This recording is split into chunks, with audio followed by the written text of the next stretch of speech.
Information Covid-19. Pourquoi faut-il se laver régulièrement les mains? La Covid-19 est un virus qui peut nous infecter en passant par les yeux, le nez ou la bouche. Le plus souvent, ce contact a lieu par les mains. C'est pourquoi il est recommandé de bien se laver les mains avec du savon et de l'eau ou avec un gel hydroalcoolique avant de manger, de boire, après avoir touché une surface contaminée ou après avoir été dans un endroit public. Le lavage régulier des mains est un geste simple pour prévenir la propagation du virus. Protégeons-nous, protégeons les autres. Plus d'informations au 119. Appel gratuit.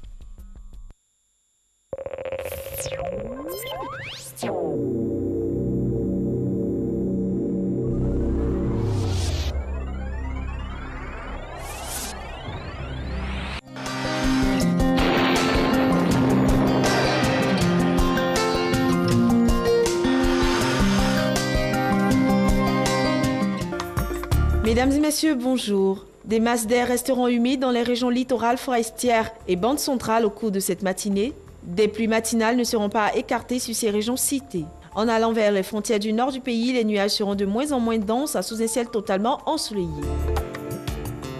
Les températures afficheront 25 degrés à Abidjan, à Adiaké puis à Bondoukou, 24 degrés à Boaké, Daloa, Dimbokro et Gagnoa, 23 degrés enregistrés à Korogo, 22 degrés à Man, 23 degrés à Odéné, San Pedro et Sassandra, 22 degrés pour la ville de Tabou et 26 degrés à Yamoussoukro. L'après-midi, le temps sera très nuageux dans le ciel des régions partant de la limite centre au nord du pays. Des passages orageux s'observeront en fin d'après-midi. Les régions forestières et littorales seront sous de nombreux nuages bas. Ces nuages pourraient se densifier par moments et laisser quelques pluies par endroits. Le mercure affichera 32 degrés à Abidjan et à Adiaké, 35 degrés à Bondoukou et Boaké, 34 degrés à Daloa, 35 degrés à Dimbokro, Gagnoa et Korogo. La région du Tonkoui affichera 31 degrés, 35 degrés à Odéné, 32 degrés à San Pedro, 31 degrés à Sassandra et Tabou et 35 degrés à Yamoussoukro.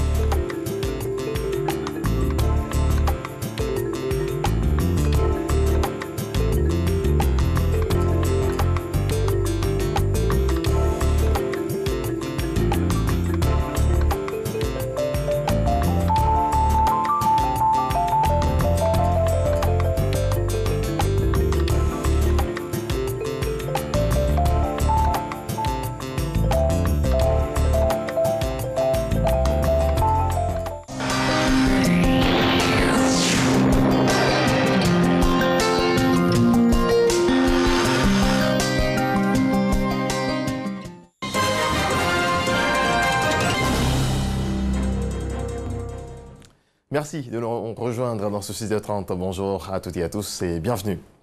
Le nombre des cas de coronavirus a encore augmenté en Côte d'Ivoire. 182 nouvelles personnes touchées par la maladie, 68 guéris et 0 décès enregistrés. Pour le point de la situation de ce dimanche 7 juin. Suivant. Le ministère de la Santé et de l'Hygiène publique a enregistré ce jour, dimanche 7 juin 2020, 182 nouveaux cas de Covid-19 sur 937 échantillons prélevés, soit 19,4% des cas positifs, 68 guéris et 0 décès. À la date du 7 juin, la Côte d'Ivoire compte donc 3739 cas confirmés, dont 1818 personnes guéries, 36 décès et 1885 cas actifs. Le nombre total d'échantillons est de 31 549.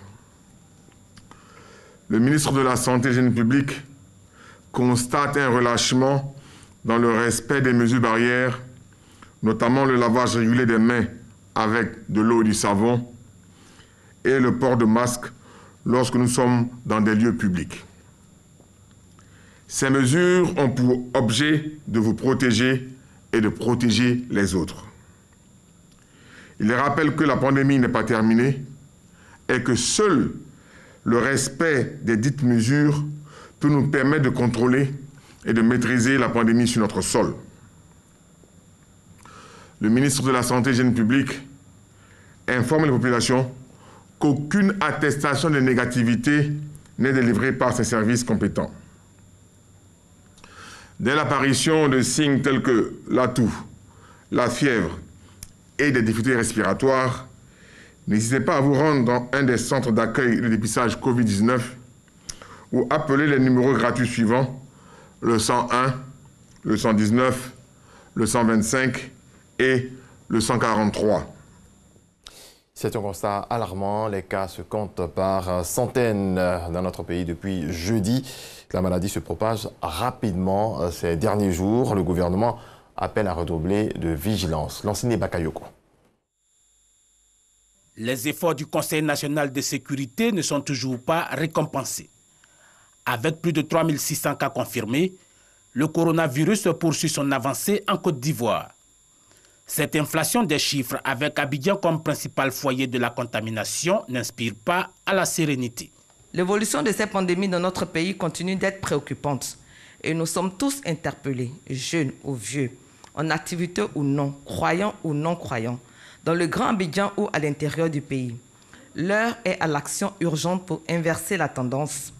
La survie de notre pays en dépend. La survie du pays est d'autant menacée que depuis les aménagements liés à la levée du couvre-feu et à la réouverture des espaces gastronomiques, en l'occurrence les bars et les restaurants, l'on observe un relâchement sur le terrain de la prévention. Même chose dans le domaine du transport, où les vieilles habitudes qui consistent à surcharger les véhicules ont repris de plus belle. Il me plaît à nouveau de recommander à tous, pour nous éviter un retour fâcheux, que dis-je, regrettable, sur les belles décisions prises par les différents CNS et le président de la République, d'observer et de faire observer par notre entourage, partout où nous sommes, de façon intégrée, toutes les mesures sécuritaires et sanitaires barrières en vigueur. Même si la Covid-19 reste l'ennemi public numéro 1, le gouvernement rappelle tout de même la nécessité pour les usagers de fréquenter les établissements de santé, qu'ils soient publics ou privés, car d'autres défis de santé existent et doivent être adressés afin d'éviter de nouvelles urgences sanitaires. Parce que plus tôt on consulte, mieux c'est. Un diagnostic précoce suivi d'une prise en charge précoce de cas de maladies ou problèmes de santé impacte positivement sur l'issue de la prise en charge. Cette bonne attitude donne de meilleurs résultats et évite l'apparition d'éventuelles complications. Avis aux propagateurs de fausses nouvelles qui provoquent la psychose dans la population. La riposte contre la Covid-19 est sanitaire, mais aussi judiciaire. Du Royaume-Uni à l'Australie, en passant par la France et la Tunisie, les manifestants ont bravé les appels des autorités à rester chez soi en raison de la crise sanitaire pour battre le pavé samedi et dimanche et exprimer leur ras-le-bol du racisme et des brutalités policières après la mort du noir américain George Floyd, asphyxié sur le genou d'un policier blanc. À Londres, comme vous le voyez sur ces images, des heurts ont éclaté en marge des rassemblements qui se sont tenus pour le deuxième jour d'affilée dans la capitale britannique.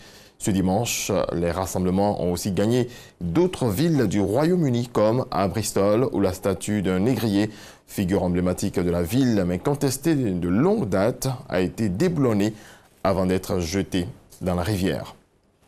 C'est tout pour l'essentiel de l'actualité de ce lundi. Merci de votre attention. Je vous laisse avec Alix pour la suite de Matin Bonheur.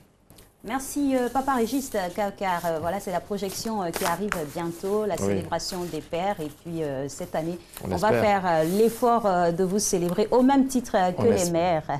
Ne vous inquiétez pas, c'est une parole donnée qui sera respectée. Bonjour à vous, chers téléspectateurs.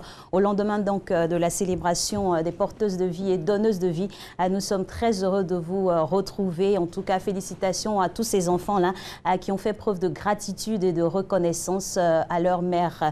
qui les a emmenés ici sur cette terre et les investit aussi à d'autres missions au regard de ce qui se passe ici avec la maladie à coronavirus. Les mamans vous donnent la vie, il faut protéger cette vie-là en respectant scrupuleusement les mesures barrières. On entend ça et là un relâchement. Il ne faut pas baisser les bras, d'autant plus que les cas continuent de s'augmenter. Il faut rester très alerte et respecter scrupuleusement les mesures barrières pour pouvoir vaincre le coronavirus. Parlons donc de victoire. Aujourd'hui, nous sommes très heureux et très fiers de savoir que les efforts fédérés et conjugués de plusieurs personnes, des pères et des mères à votre service depuis maintenant pas mal d'années, soient récompensés par le classement africain des médias les plus appréciés. La Côte d'Ivoire trône voilà, au peloton de tête au niveau de l'Afrique de l'Ouest avec son média d'État. La RTI, Radiodiffusion Télévision Ivoirienne, est très fière de porter le premier rang de la télévision la plus appréciée de l'Afrique de l'Ouest. Donc sur les 15 pays de l'Afrique de l'Ouest, ça c'est la RTI. Vous avez bien compris, la RTI qui trône au peloton de tête. Nous sommes donc la première télé la plus appréciée et cela nous vous le devons parce que c'est vous qui décidez de qui est premier et de qui voilà, s'octroie les places derrière. Au niveau du continent, sur les 54 pays d'Afrique, nous sommes 14e et c'est un rang qui est aussi élogieux. Donc félicitations à toutes les personnes qui travaillent d'arrache-pied jour et nuit pour vous produire des programmes et des contenus de qualité qui vous intéressent et qui parlent bien sûr des problèmes qui vous touchent effectivement, notamment aujourd'hui encore. Parlons d'emploi. On sera aujourd'hui avec un expert en ressources humaines qui viendra nous faire le bilan à mi-parcours de cette nouvelle forme de travail qui a été adoptée ici du fait de l'adversité imposée par la survenue en mars dernier du coronavirus. Le télétravail, où en sommes-nous en termes de synthèse? Est-ce que voilà, les résultats sont probants? Est-ce qu'il y a des petits réglages à faire? Elle est mieux indiquée pour nous donner ces données-là. Donc, dans quelques instants, on va la recevoir avec beaucoup de joie. Pour nous, le temps de vous dire qu'aujourd'hui, c'est la journée mondiale de l'océan, journée mondiale de l'océan, qui est une démarche lancée en 1992 à l'issue du sommet de Rio et qui vise à faire du 8 juin de chaque année une occasion de sensibiliser le grand public à une meilleure gestion des océans et de leurs ressources. Cette journée mondiale se propose d'être l'occasion d'informer sur ces enjeux, susciter l'envie d'adopter un comportement durable et donner des pistes d'action en encourageant les adultes et les enfants à agir individuellement et collectivement pour une meilleure gestion des ressources maritimes. Voilà, toutes ces ressources maritimes-là qui servent à équilibrer le monde. Donc nous devons nous investir de responsabilité vis-à-vis de la mer. C'est vrai que les plages sont toujours fermées, quoique voilà, les restaurants aux abords sont ouverts. Il faut faire très attention, ne pas jeter des déchets ça et là dans la mer parce que ça va nous revenir et ça peut nous revenir d'une manière très dramatique. Voilà, lui, il nous apporte toujours la joie et pas le drame. C'est le coach Diabaté qui nous fait une séance de push-up.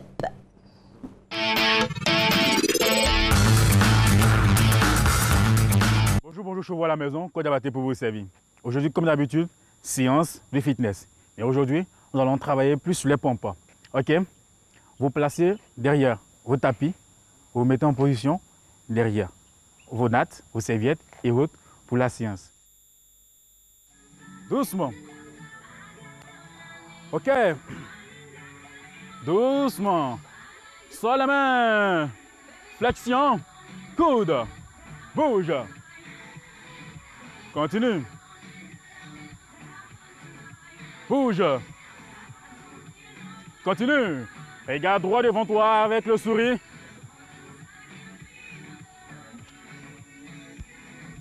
Bouge. Et reste là.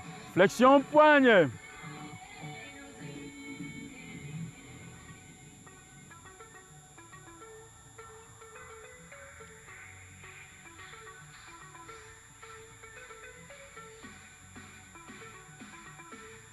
Ok, ça peut aller. Rotation complète de la main. Voilà, change de sens. Bouge. Continue. Et récupère. Et en marchant, toujours. OK. Toujours. Bouge là. Les mains. Croise. Continue. Bouge. Il faut toujours être droit, regarder devant toi. OK. Grandis.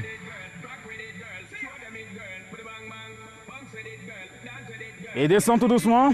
OK. On va se mettre en position. Posture. Les mains posées au tapis. OK. Et on va décoller. 2, 3, 4, décolle. Reste là.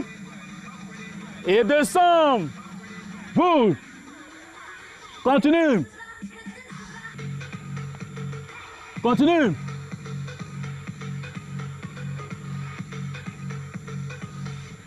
Et pause. Positionne bien les mains. Décolle. Sépare les jambes. OK. OK. Et descend légèrement, là. On ne descend pas totalement, hein. Léger. Léger. Continue. Continue. Continue. Continue. Bouge toujours. Continue. Continue. Bouge, regarde devant. Continue. Continue. Continue. Continue. OK. On va terminer ensemble, hein. On termine ensemble. 2, 3, 4 et go. Bouge. Bouge. Continue. Bouge. Bouge. Et pose. On pose bien le plat du pied au sol. OK. Et on descend là. Bouge. OK. On fixe bien le corps. Continue. Bouge. Continue. OK. Bouge. Continue. Bouge. Continue. OK. Continue. Et pause. Rassemble. Récupère.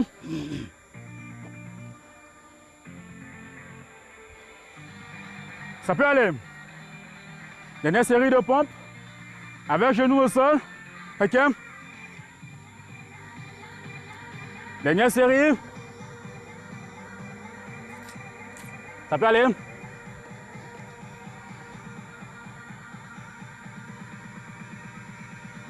Top, c'est parti. Bouge. Doucement. OK. Encore. Encore. Encore. Encore. Dernière. Et pause. OK. Merci de nous avoir suivis. On a été contents et heureux de travailler avec vous par le petit poste, par le petit téléviseur. Sur ce, à bientôt.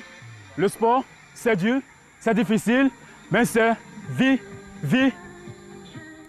Et voilà, signature de fin. Le sport, c'est difficile, mais c'est vital, exactement. Et nous sommes très heureux de vous transmettre cette vie-là au travers de ce programme qui se poursuit maintenant avec la revue de presse campée par M. Renaud Kobia.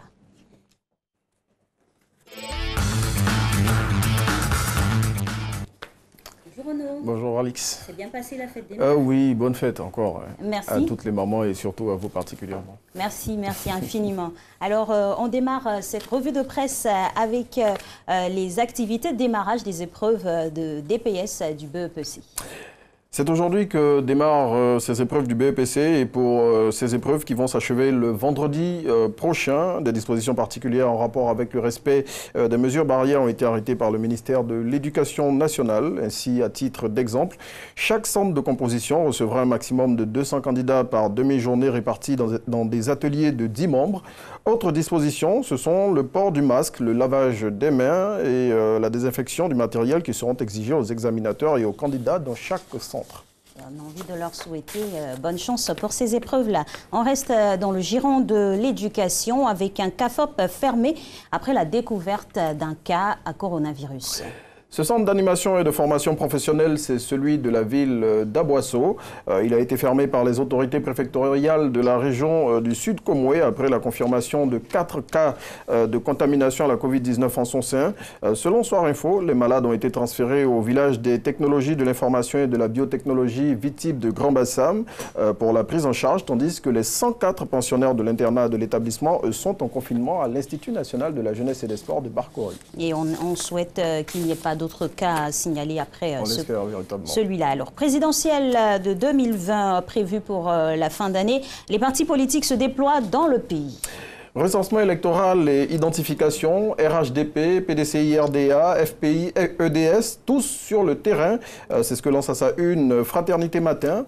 Selon le journal pro-gouvernemental, les partis politiques se lancent dans la bataille de la mobilisation de leurs militants pour que ceux-ci s'inscrivent massivement sur le fichier électoral afin de porter leurs candidats respectifs à la victoire au soir du 31 octobre 2020. Et justement, pour la désignation des candidats, la convention d'investiture du candidat du PDCI RDA à l'élection présidentielle, les jeux sont ouverts.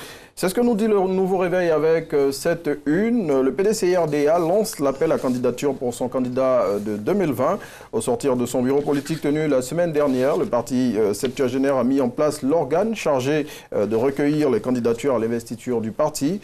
Le confrère, dans son édition de ce jour, révèle la composition de cet organe, son calendrier d'activité et les critères que doivent respecter les dossiers de candidature.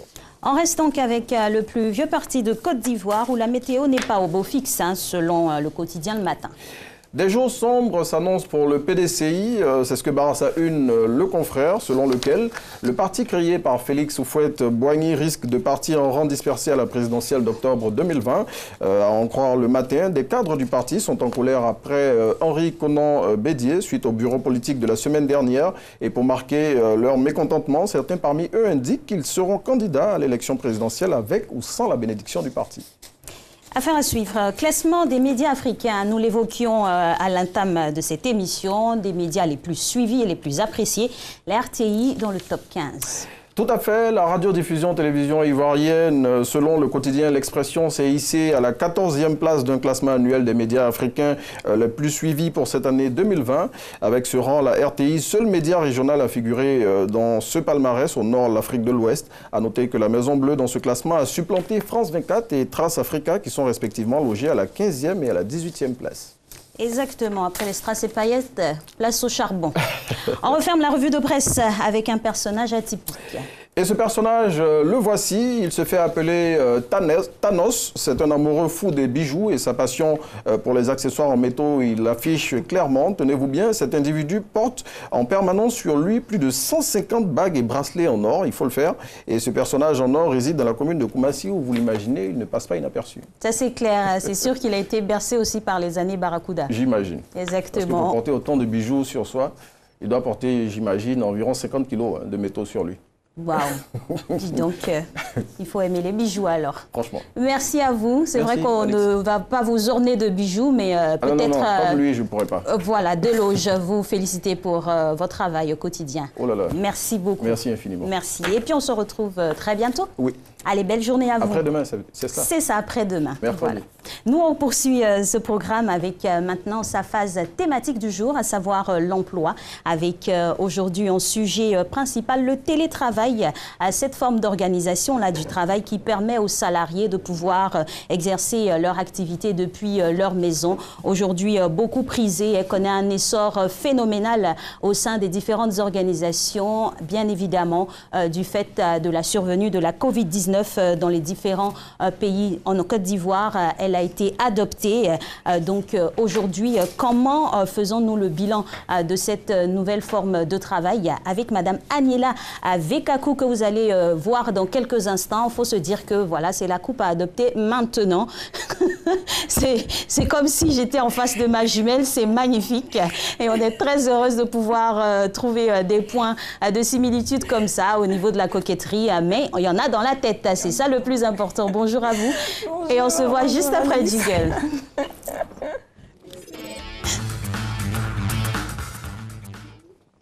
Eh oui, bienvenue.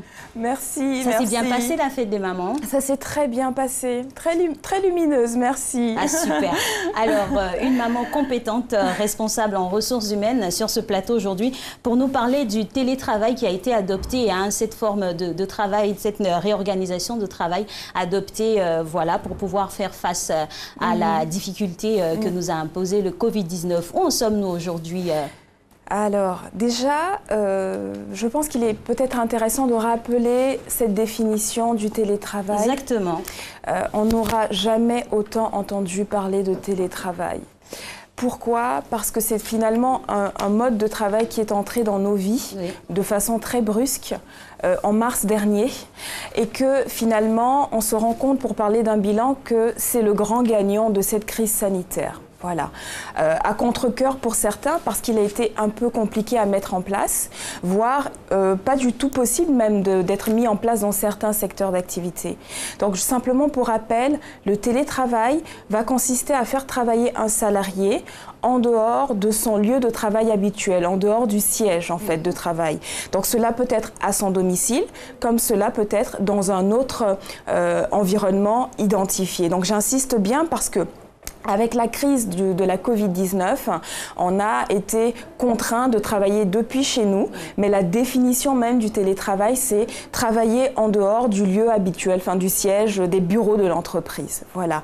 Donc le bilan, on va en parler, Alix. Bien sûr. Je pense que les entreprises et les salariés ont rencontré beaucoup de défis, des difficultés, mais il y a eu aussi des bonnes nouvelles. D'accord. Donc, en termes de difficultés majeures rencontrées par les entreprises, qu'est-ce qui revient le plus souvent? Alors, le plus souvent, déjà, quand on sait qu'il n'y a pas de cadre juridique établi, finalement, c'est le vide juridique qui a fait la loi. C'est un peu comme imaginer un pays sans loi, imaginer un match de football sans règles, c'est un petit peu compliqué. En même temps, ça crée une jurisprudence, de facto. Exactement. Ça a créé une jurisprudence, ça a finalement obligé les entreprises à réglementer un minimum, à poser le cadre.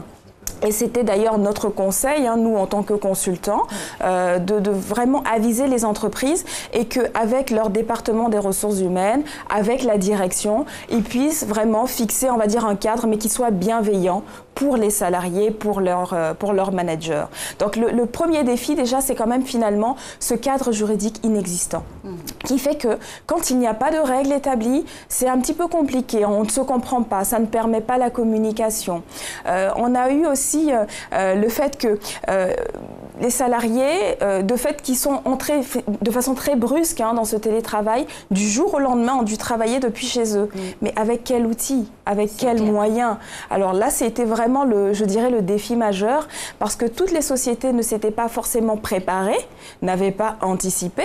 Donc, beaucoup de salariés se sont retrouvés à devoir travailler avec les moyens de bord, excusez-moi le terme, mais c'est vraiment ça. Clair. On fait avec ce qu'on a. Avec ce qu'on a, avec notre téléphone, avec notre ordinateur. Et ça a des fois créé un peu déjà de frustration parce que, disons que les moyens n'étaient pas fournis, mais aussi ça n'a pas permis d'atteindre une performance escomptée finalement. Donc il y a les moyens. Qui dit moyens dit aussi tout ce qui va être réseau, privé, Internet à la maison. Il faut bien se connecter. On sait aujourd'hui quels sont les défis au niveau de la connexion. Bien sûr, les opérateurs font du mieux qu'ils peuvent, mais on a encore des défis qui font que on n'a pas des connexions qui sont stables et qui peuvent permettre vraiment d'avancer comme on le faisait en fait dans nos bureaux. Donc on a pu observer aussi qu'au niveau informatique, c'était vraiment une problématique. Je vais prendre l'exemple d'un client dans le secteur de la banque qui est responsable informatique. La Covid arrive comme ça en mars et il me dit, Agnella, on nous demande d'installer le réseau pour les collaborateurs. Enfin, on est des dizaines et des dizaines. Comment est-ce qu'on fait ça du jour au lendemain? On n'est pas prêt.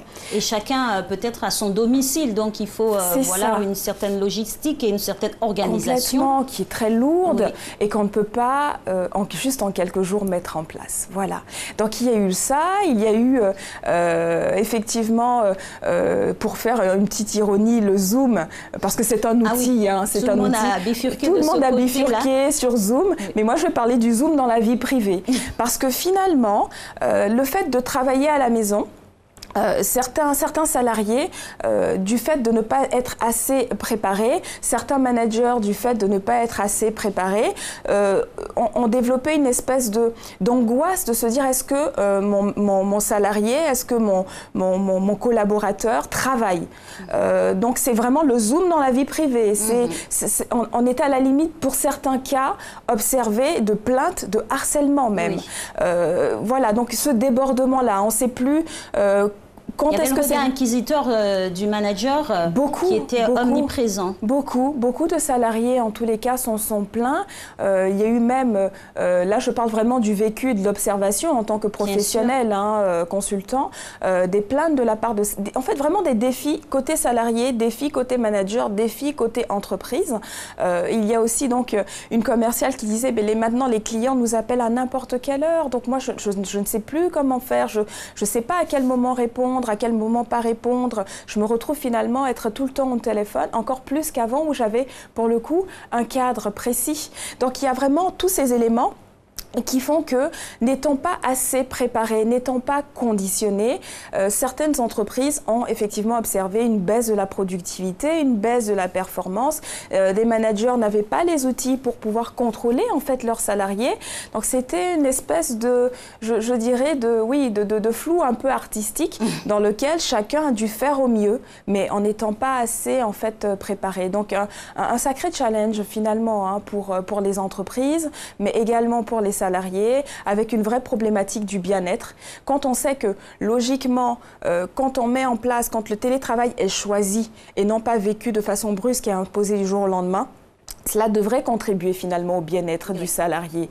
Et vous avez beaucoup de cas, Alix, aujourd'hui, qui ne l'ont pas très bien vécu et qui ont été très contents finalement de se dire, bon, la Covid est encore là, mais de toute façon, les activités, il faut qu'elles reprennent, il faut bien qu'on vive, on ne peut pas s'arrêter. Donc moi, je suis content de finalement repartir au travail, ou certains managers qui se sont dit, mais moi, je suis content que mes salariés reviennent parce que ce n'était pas une solution en télétravail.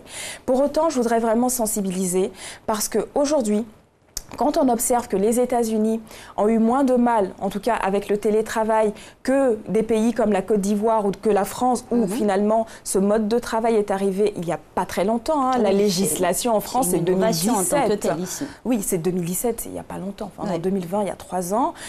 Donc voilà, on voit que quand on n'est pas préparé et quand on est réfractaire à cela, mais on ne fait que repousser l'échéance.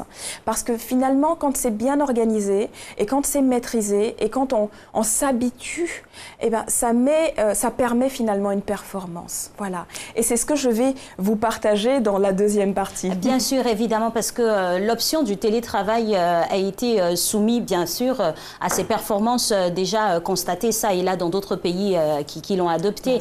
Donc, du fait que nous, on retrouve ici des difficultés, c'est qu'il y a eu un véritable manque de préparation en amont du fait de la survenue inopinée aussi. On n'était pas forcément prêt. J'ai envie de retropédaler. C'est vrai que sur ce plateau et dans cette rubrique spécifiquement, on a parlé de comment se préparer au télétravail. Qu'est-ce qu'il aurait fallu faire pour les entreprises qui continuent, qui sont obligées de continuer à travailler en télétravail pour essayer de colmater les brèches? Alors, qu'est-ce qu'il aurait fallu faire? Idéalement, on me dirait, Agnella, il n'y a pas assez de temps, il aurait fallu plus de temps. Ça, c'est vraiment l'idéal, dans un monde idéal. Donc, la donnée de temps. La donnée de temps. Parce que le télétravail, ce n'est pas quelque chose qui se vit de façon brusque. C'est finalement un mode de travail qui participe à une conduite du changement. On est en plein dans le changement.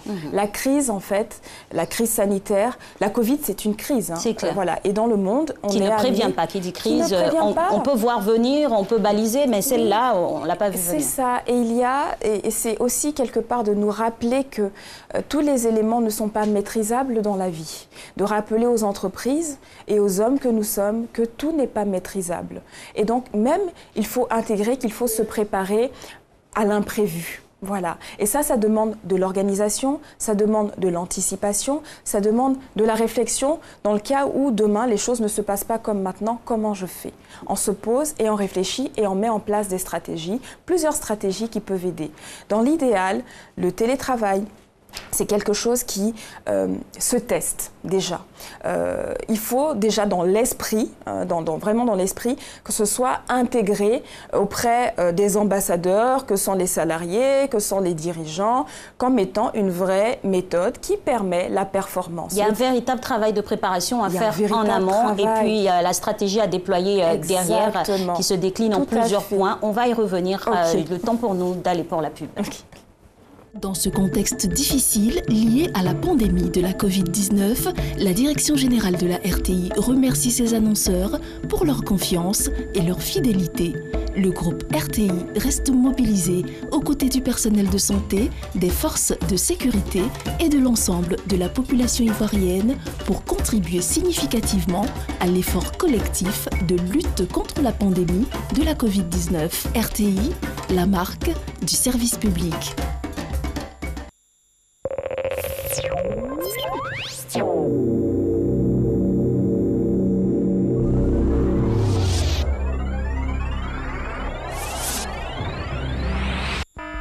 Information Covid-19.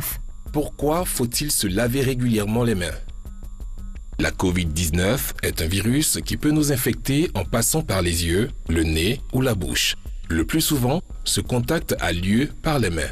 C'est pourquoi il est recommandé de bien se laver les mains avec du savon et de l'eau ou avec un gel hydroalcoolique avant de manger, de boire, après avoir touché une surface contaminée ou après avoir été dans un endroit public. Le lavage régulier des mains est un geste simple pour prévenir la propagation du virus. Protégeons-nous, protégeons les autres. Plus d'informations au 119. Appel gratuit.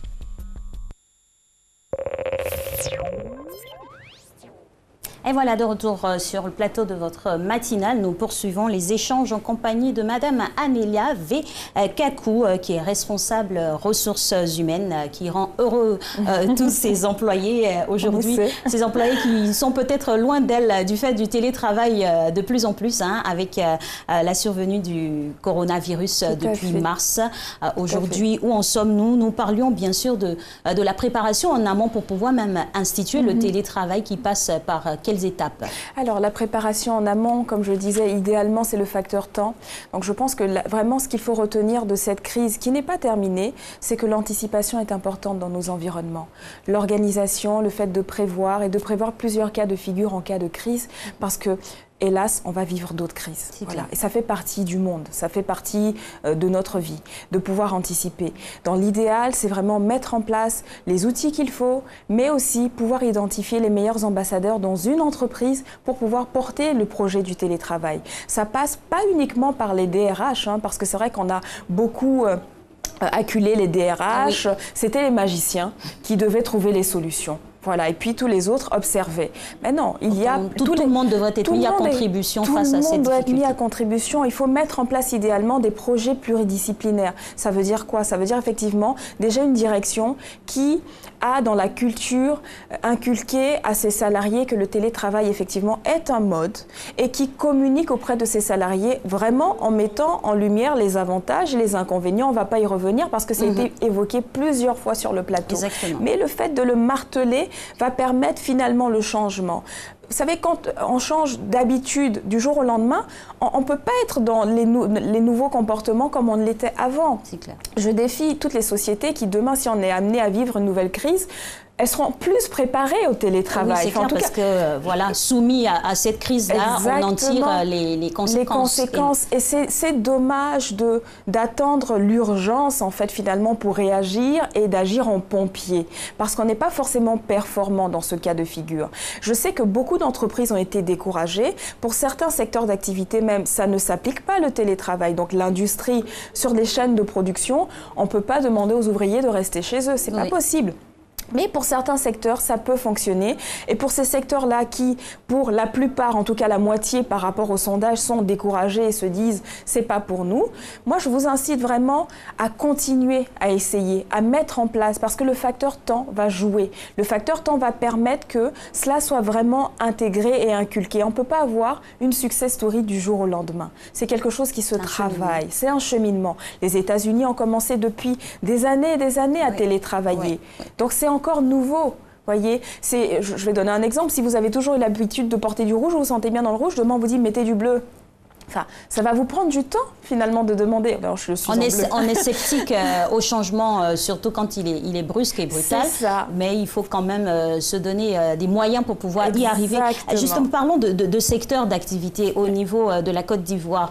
C'est quel secteur exactement ou spécifiquement qui a abondé dans le télétravail? Peut-être baissé, mais oui. a opté pour le télétravail. Beaucoup plus les services, je dirais. Tout ce qui va être service effectivement à la personne, enfin, en tout cas tous les secteurs RH comme les nôtres, les secteurs de la communication ont pu finalement dématérialiser et se retrouver depuis d'autres locaux, depuis chez eux, enfin les salariés ont pu être chez eux pour travailler. C'est les secteurs des services, je dirais principalement, certains services comme le commerce, avec certaines personnes depuis chez elles, travaillaient avec le service de livraison aussi, ont pu mettre en place ce télétravail. Mais ce qu'on va retenir, c'est que certaines sociétés se sont essayées, mais finalement, ce n'est pas beaucoup de sociétés. C'est à peu près, on va dire à peu près 30% des sociétés qui sont rentrées dans le télétravail. Les autres pour lesquelles ça ne reste pas une solution, comme l'industrie, j'en parlais tout à l'heure, en tout cas sur la chaîne de production. Parce que ce n'est pas faisable dans l'effectivité. C'est compliqué à appliquer, ont mis en place donc, la rotation des effectifs, voilà, moins de salariés concentrés au même endroit au même moment.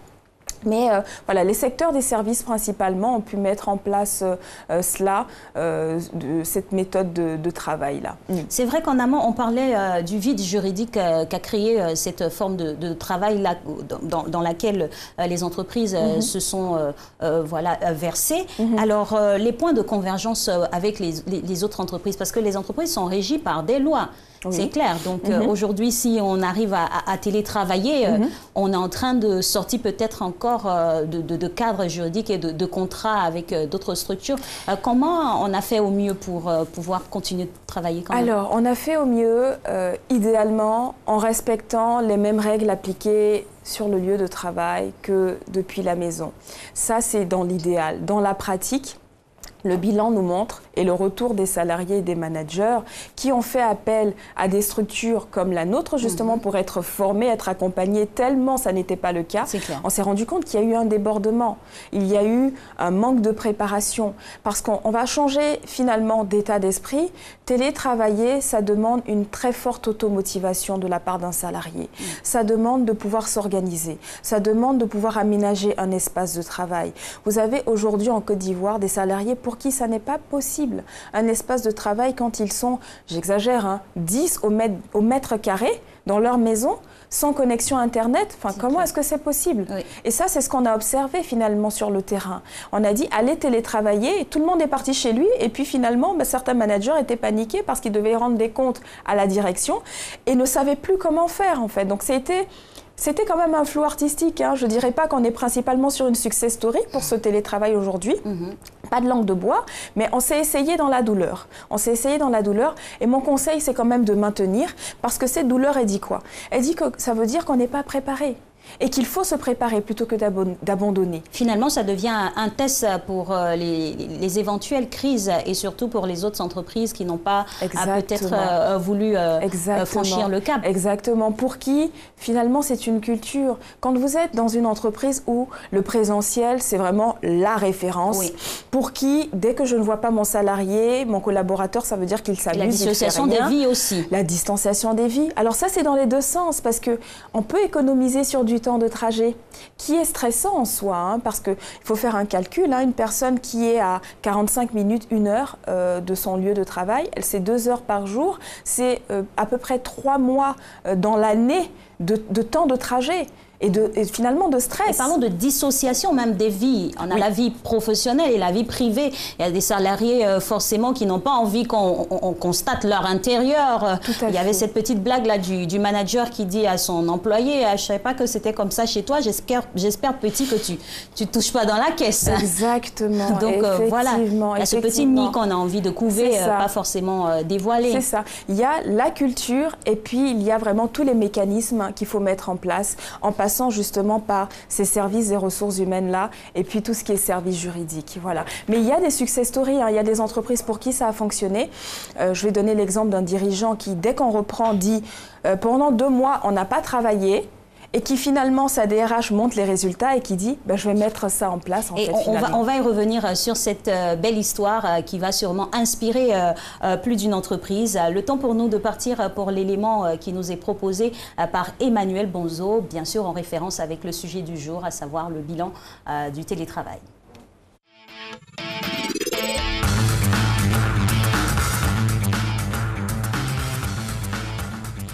Dans cette période de détresse sanitaire donc due au Covid-19, nous avons un bilan assez mitigé. Je pense comme toutes les sociétés, la plupart des sociétés donc, du pays, parce qu'on a eu vraiment une grosse baisse d'activité en termes de chiffre d'affaires. Donc je dirais que le bilan est négatif en termes de chiffre d'affaires et d'opportunités d'affaires.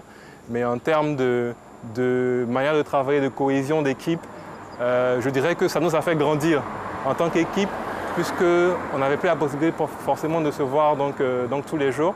Donc le télétravail nous a permis peut-être de mieux structurer notre manière de travailler, de mieux structurer notre manière donc, de gérer les différents dossiers donc, au sein du cabinet. Donc je pense que ça a été une bonne chose en termes de cohésion d'équipe, mais disons un bilan assez mitigé donc, en termes de volume d'activité. Je pense que ces entreprises-là ont été plus efficaces que si elles n'utilisaient pas de moyens pour pouvoir faire travailler en tout cas certains de leurs collaborateurs pendant cette période.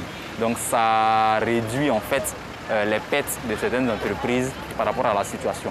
Donc bien vrai que c'est moins productif forcément que si on est sur place pour travailler, mais c'est pour limiter la casse en tout cas. Ça peut être une approche peut-être pour certaines entreprises qui veulent avoir des employés qui sont sur des sites éloignés par exemple, soit peut-être à l'intérieur du pays, soit à l'extérieur du pays, mais je ne pense pas quand même que dans un premier temps, ça va remplacer le travail en présentiel en tout cas. En général, on a aperçu que pendant la pandémie à coronavirus, voilà, le télétravail a été vraiment efficace. Voilà, ça a été avantageux pour les entreprises. Voilà, on ne devait pas être nombreux dans les services. À travers le télétravail, ça a d'abord diminué le personnel et ça a rendu efficace les activités. Cette approche, je pense que si les États veulent maintenir cette approche, elle sera bien. Elle sera bien pour l'administration, pour l'efficacité de l'administration publique, même dans le privé. Alors, de retour sur le plateau, on parlait bien sûr des directeurs d'opération. Hein, c'est aussi une forme de, c'est une fonction professionnelle qui a été dévolue hier dans une belle vidéo là aux mamans, parce que voilà, on a l'impression que c'est facile, mais elle gère plusieurs choses en même temps et c'est de la maison, donc elle télétravaille. Et justement, en revenir sur le sujet du télétravail et des success stories hein, dans l'élément, il y a des intervenants qui en sont fiers de cette forme de travail là, parce que pour eux, ça a permis de vraiment solidifier des liens entre collègues. C'est aussi un avantage. C'est aussi, bien sûr, c'est un avantage. Quand on voit à l'échelle de l'histoire ceux qui sont dans ce mode de fonctionnement depuis longtemps, on voit bien qu'il y a de la performance. Donc ça veut dire ce que ça veut dire. Ça veut dire que le temps est un élément qui est important, mais qu'aussi, à terme, c'est quelque chose qui fonctionne. Donc j'espère vraiment que c'est un mode qui va contaminer nos environnements, parce que finalement, c'est un mode qui va permettre la performance. Le télétravail pour une entreprise, elle permet d'économiser. Donc là, je m'adresse aux dirigeants qui veulent économiser, qui veulent payer des loyers qui leur coûtent moins cher, qui pèsent moins dans leurs charges. Je m'adresse aussi à tous ces managers qui sont bienveillants, qui voudraient mettre en place un équilibre vie professionnelle, vie privée pour leurs salariés, parce que ça leur économise du temps de trajet et donc du stress, pour autant que le salarié soit aussi OK avec cette façon de fonctionner. Donc ça permet non seulement aussi le bilan environnemental. On a vu dans le monde entier la nature reprendre ses droits. Enfin, voyez, donc il y a quand même beaucoup. Voilà, c'est ça. Il y a beaucoup d'avantages finalement à télétravailler pour des entreprises qui sont agiles et qui sont en avance sur leur temps. Donc, il est important et il est même urgent de rentrer dans cette nouvelle façon de travailler et d'en tirer les bénéfices que cela peut apporter. D'autant plus que cela montre des résultats probants pour certaines entreprises, notamment celles qui se retrouvent relève très heureuse de ces résultats du fait du télétravail. C'est ça, parce que même si aujourd'hui beaucoup sont découragés, il faut le dire, c'est simplement parce qu'elles n'étaient pas assez préparées et que dans l'état d'esprit, on est encore dans du présentiel.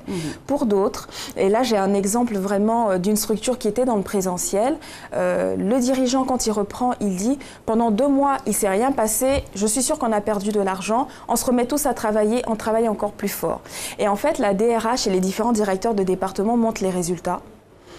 Et il se dit, mais en fait, il y a un déclic qui se met en place. Et là, ce directeur qui dit, on va mettre en place le télétravail pour les salariés à raison de 1 à 2 fois par semaine.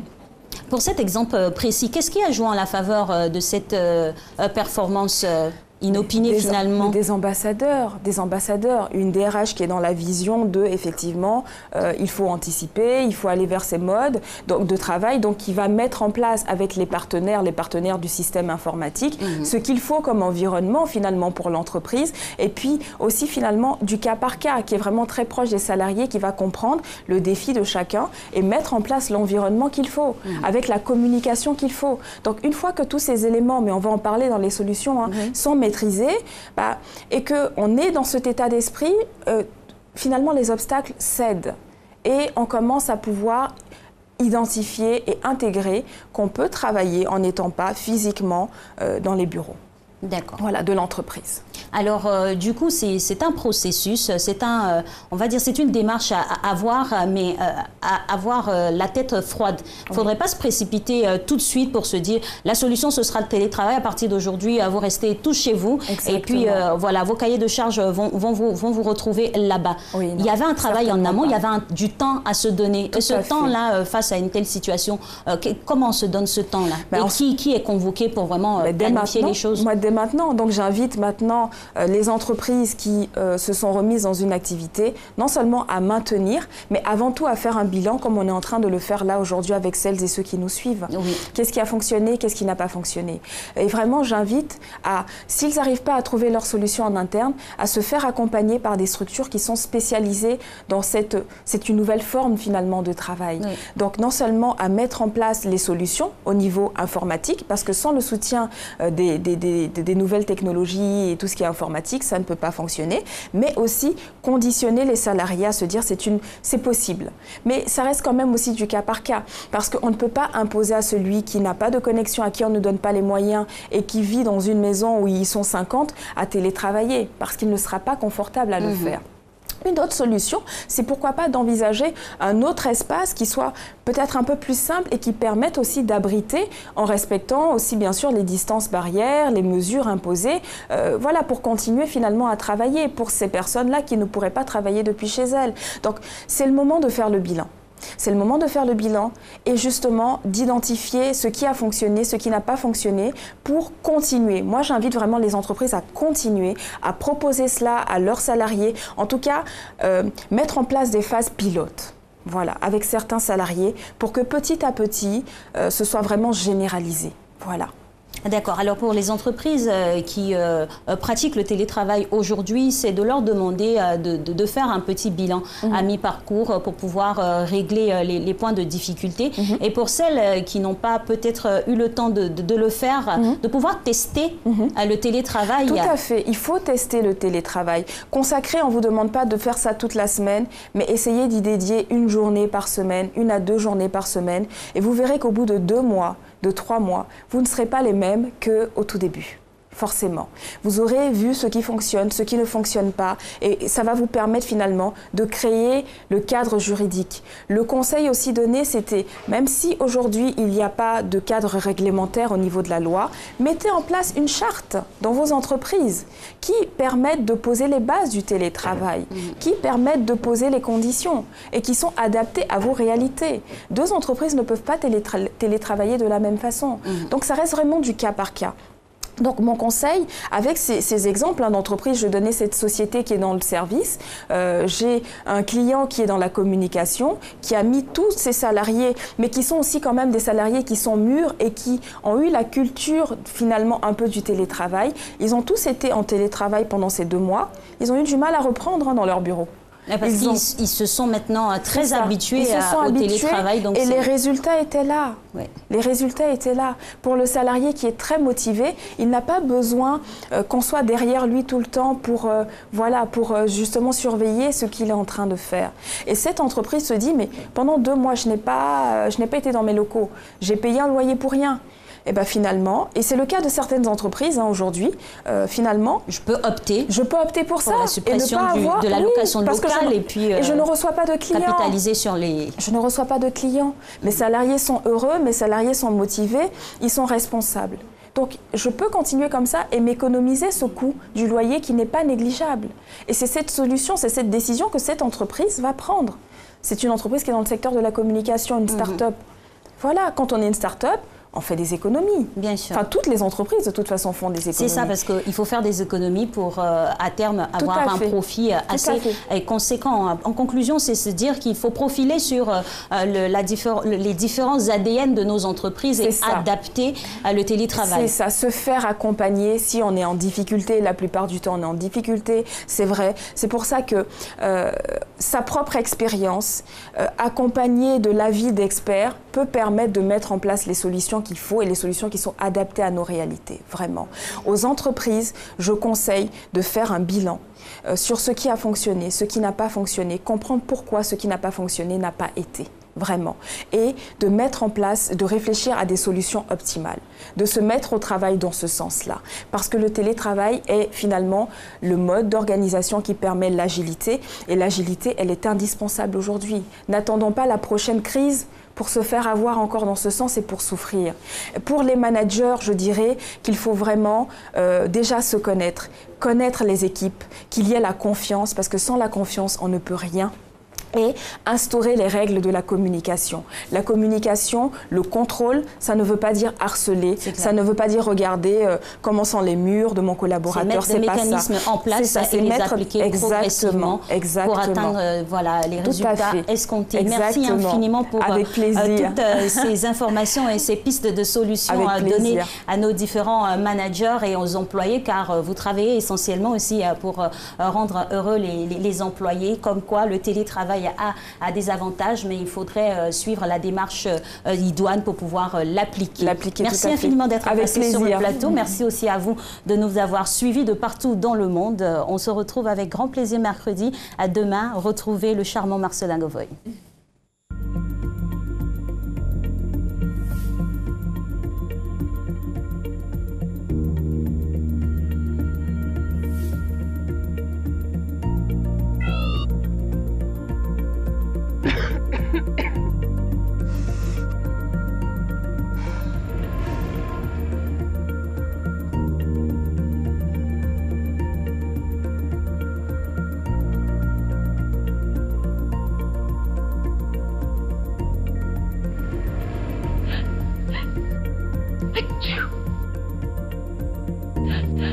Achoo!